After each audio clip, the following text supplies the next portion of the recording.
Hey guys, it's me. I know it has been a long time since you guys have seen me and since I've uploaded on this channel, my podcast, but I am back and we are ready, as in I'm ready for season 2 because a lot has happened in my life between then and now. And if you haven't kept up with me like on social media and stuff, you wouldn't know that my boyfriend of 5.5 years, Gabriel, he passed away it made a year ago on the 10th of November. Today is the 17th. Yesterday was my birthday, and hence why I am in the middle of nowhere in a cabin just trying to enjoy learning how to be alone and trying to grow and elevate myself and heal, because I feel like that's like the number one thing I need to do is heal, because my heart is so broken and I'm so shattered because the one person that I connected to the most is no longer here anymore. The one person who validated me the most is no longer here anymore.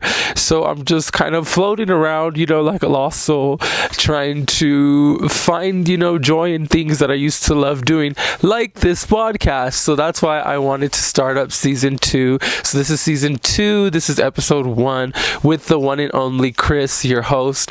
This season I feel like is going to be really different because I've grown and elevated and matured in a heartbreaking, saddened way because of grieving.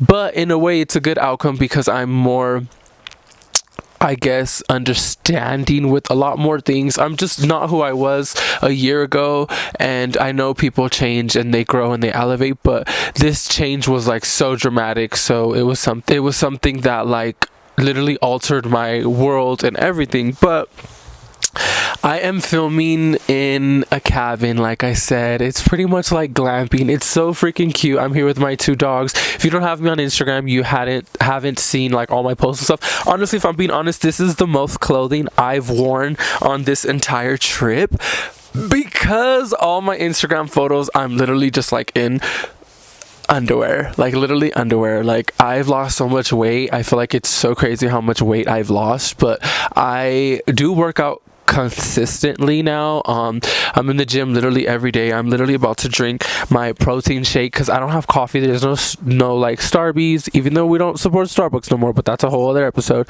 No Dutch Bros. There's no coffee around here for me to even run and get coffee to try to come back and like have a cute coffee or something. And 2, I don't need all that sugar, so I'm drinking a high protein Fairlife shake right now.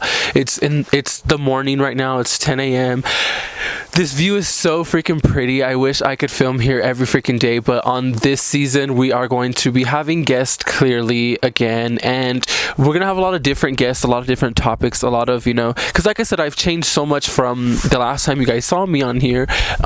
Even appearance wise, I know you guys are like, wait, you lost so much weight, you have braces. If you've been keeping up with me on Instagram or my main channel, then this is nothing new to you. But if you only have me on here, hi, this is the new Chris, the Chatty CHRIS podcast. But in this episode, I do just want to talk about like grief, clearly, because that's like a big part of my life now and my story and my journey. And then I want to talk about like fitness and being motivated and depression, because I feel like it's not talked about enough. Like, once I started grieving, there was not a lot of influencers that I could turn to or look to see like, can they relate, or what do they do for this, that, and the third. So that's why I started publicizing my grief. And I do get a lot of backlash and a lot of hate, like, well, why are you using your boyfriend's death for clout, or why are you, and in reality it's just like me posting with him here, if that makes sense. I always posted with him, so it's like if I'm posting at his cemetery, if I'm posting at the gravesite or something,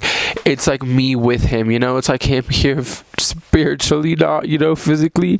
And I get a little bit of comfort in that because it's so hard for me to like post again. It's so hard for me to find joy in a lot of things that I found joy in, but the biggest one that I need to really find joy in is in being alone. That's why this trip was very, very, very well needed. I was gonna be alone for my birthday either way, but I was like, you know what, let me isolate myself. There's like no service up here. Thankfully I have Wi-Fi though, but it was just very well needed. I had a really good time. I feel like I really needed it. I cried and cried and cried and cried, but I am always crying. I'm literally an emotional wreck.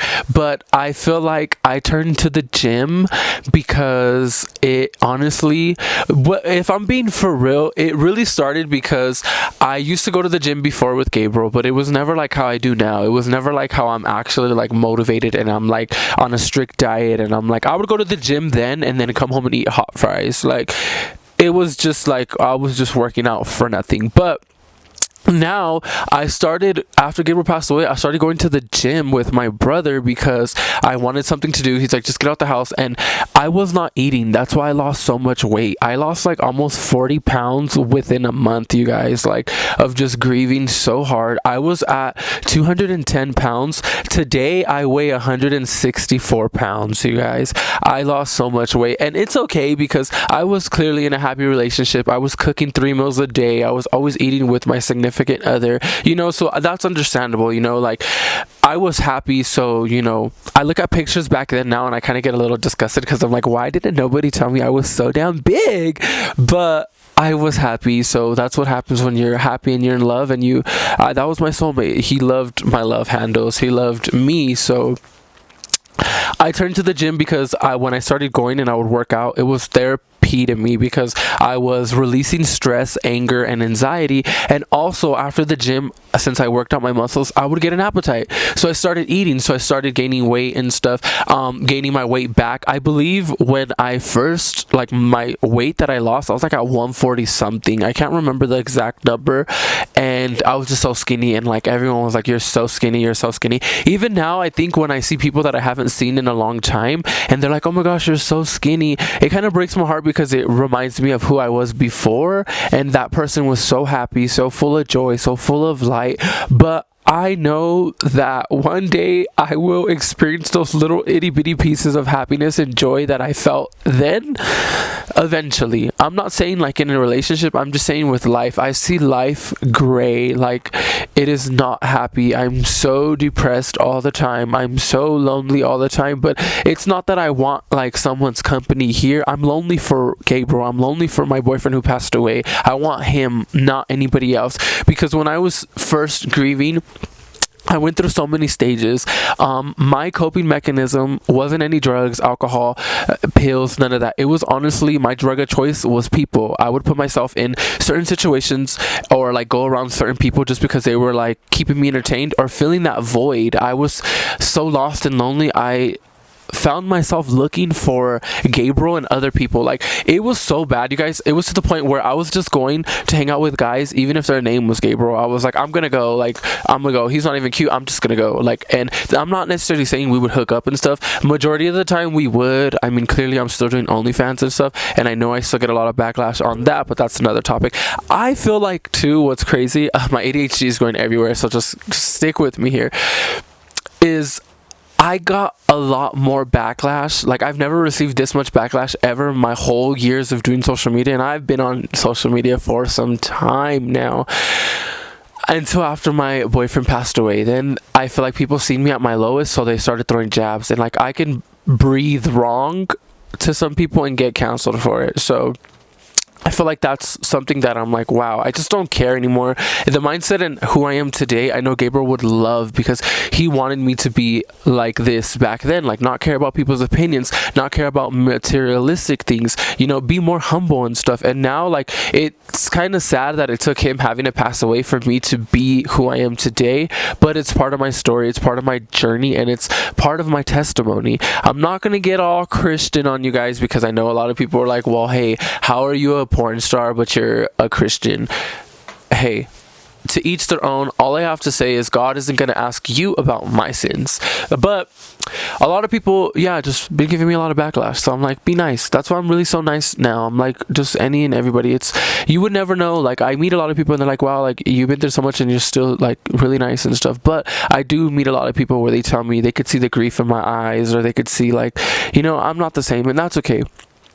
But I was honestly going with men, and just bad. Like even my Gianna phase, like I was trying to run from grief. I was honestly just trying to escape reality, but that was just a whole other, like if I created this person, which was honestly a persona, it was like she was more shy. I'm so thankful that I got out of that, and like I really sat down, prayed, and I asked myself, like, do I really want to transition? Like, yes, I'm like femme, I guess now I'm masked. People, just because I work out now, people categorize me as a twink. I don't know.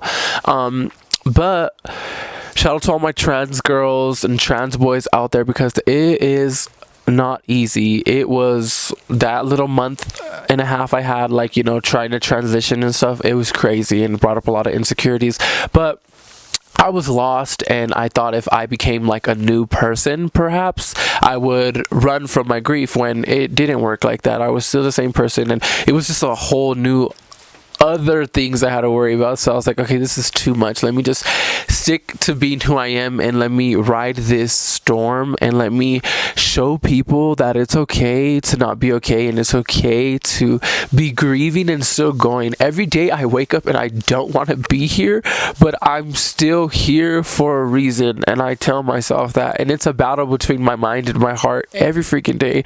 But as I was saying, I would always go with men, and it was to a point where I was attracting a certain type of man where it was they lost a significant other. So it was like, that's all, like 6 guys in a row. I kid you not, you guys. Oh, I lost my baby mama. Oh, my girlfriend died. Oh, and this is when I was as Gianna, by the way. A lot of straight men, it's just, I don't want to get into all that. But anyways, the majority of these men were straight. So, and I was like, dang. So I would tell them, because, you know, I clearly had a tattoo and stuff. So I would tell them about, like, you know, and get advice. Honestly, I would kind of take advantage as like therapy in a way. And then, yeah, but half the time we would just film for like OnlyFans and stuff. But I stopped doing that. Like with that, now it's more like literally, if we're filming, we're filming. It's like business, way more business. Like before, yeah, me and Gabriel did collabs with people, like threesomes and stuff. A lot of people didn't know that, because I guess a lot of people didn't have my OnlyFans. So I don't feel any type of way. I don't think I moved on because I'm working. I just went back to work because the bills are still due and everything. It's not like I had to just, like, since my world stopped, everything around me stopped. Everything kept going and spinning. People's lives kept going on. People stopped giving a fuck after so long because they have their own problems, their own lives, you know, which I understand. I don't need empathy from nobody, because I just am the biggest person that I need to be empathized to myself, if that makes sense. Like, I need to show empathy for me because of what I'm going through. But yeah, now it's like you know, it's work. I may bring you guys along in like my YouTube channel, like a weekend in my work life or something, but I just am scared to like publicize that, even though I still do promote my OF and stuff, just not as crazy as I used to before, like on Twitter and stuff. I'm not on Snapchat no more. Yeah, so I was just like, you know, I'm like a little scared because I just don't like getting backlash, and like I'm walking on eggshells with a lot of things I say and do now. And it's so crazy because I'm not even a big creator, but I do realize I have like a big presence, I guess. Like a lot of my stuff does go viral and it gets views and stuff, but I have to learn, like, you know, to deal with it and cope with it. So I'm really excited, you guys, for this, you know, new season. And for myself, I'm really trying to find joy in a lot of things that I used to find joy in. It's really hard. I'm doing a lot of soul retrieving and stuff. Gabriel would freaking love this place. OMG. My first day when I got here, I was crying so much. I was so sad because I was like, dang, I wish Gabriel was here. Like, I just miss that man so much. I miss his cuddles. I miss his smiles. Like, I just miss feeling safe around him. Like that night, my first night here, I could not sleep. I was so scared. I had nightmares. Like, I was terrified, but in reality, I need to get over that. That's why I'm doing these things, so I can get over the fear and the staying locked in a box. Like, I need to grow. I need to elevate. I need to not run from my grief, but live with it. And that's something so freaking big that I've been learning to do, is living with my grief. It's such an honor to wake up every day and have this broken heart, but it's a patch of grief that I get to say, like, I'm still here living and spreading the love that I have for my boyfriend, and keeping his name alive and legacy is such a blessing. And that's like the biggest honor anyone can do, is continuing to go on with your life and trying to like heal and succeed and chase your goals, while somebody that you wanted to be next to and have them see all this success and everything you accomplished, not here no more. That is so fucking beautiful to be able to do, and it's more of the feeling. Like, I cannot explain this feeling. Like, I need to give myself credit, and it just feels so freaking good. I haven't felt like excitement and joy in a really long time. There's like times where I'll feel like happy, or like I get really sad and depressed right away, because then I'm like, wow, like I'm feeling sad, but I felt this. It's just a lot, and grief is a lot. I'm gonna be talking about grief a lot because that's literally who I am. But I hope you guys are excited as much as I am excited for this season 2. My dogs are literally going crazy in there because they're just so antsy. But I hope you guys really enjoyed. Oh, I didn't even get to drink my Fairlife. Let me take a sip for you guys. But until the next podcast episode, I hope you guys are working on yourself, healing, and don't put time and effort into things or people that aren't gonna be a good outcome. I will see you guys in my next episode 1 of season 2. Woo! We're out. Chatty CHRIS podcast. Yes, I made it through without crying so much. I was so scared I was gonna just cry this whole episode. Period.